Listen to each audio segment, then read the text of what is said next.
I am Geoff Colvin. And I am Allan Sloan. And as you can probably see before us even saying so, we are Fortune's odd couple. I'm fortunate enough to hang out with some CEOs quite a lot. Allan, as he proudly says, put the casual in business casual, right? And rightly so, because I'm a man of numbers, and if I were exposed to a CEO, there might be a toxic reaction on either side, or possibly both.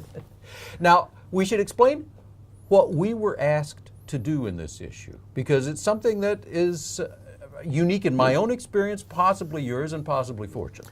Indeed. Our boss, Andy Surwer, decided that since there was no chance of an intelligent conversation about business and taxes taking place between the candidates, that we would do the Fortune equivalent of that and have you and me have this conversation.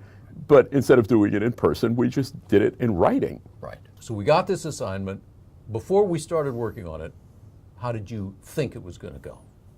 Well, I thought that even though, you hang out with CEOs and you dress nicely, on those rare occasions when you and I have talked to each other, been in the office at the same time, we actually seemed to get along because we do similar things. We both do research, and then we come to opposite conclusions. Right. But you can deal with somebody who thinks, even if you don't disagree with him. And that has always been my experience with you, and it's my experience now. Right, and likewise, exactly right. And so we had to sit down and start talking about these things. And what surprised me, actually, was it was easier for us to agree on the big picture here than I would have expected. In this piece, there are things that I would not have proposed. Right. There are things you would not have proposed. Exactly right. But since we agreed to bond against the editors, we're proposing them jointly. And it's not hard to guess who did what, but I don't think it matters. I certainly agree with you. Neither one of us got everything he wanted. Each of us accepted something that we otherwise wouldn't have put in.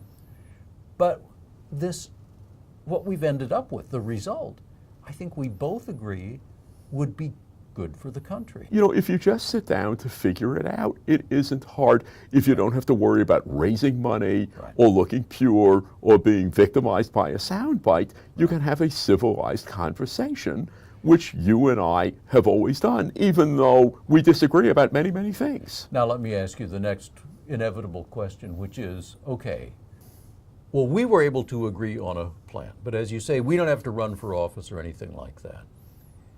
What do you think are the odds that our actual leaders in Washington will do something like this?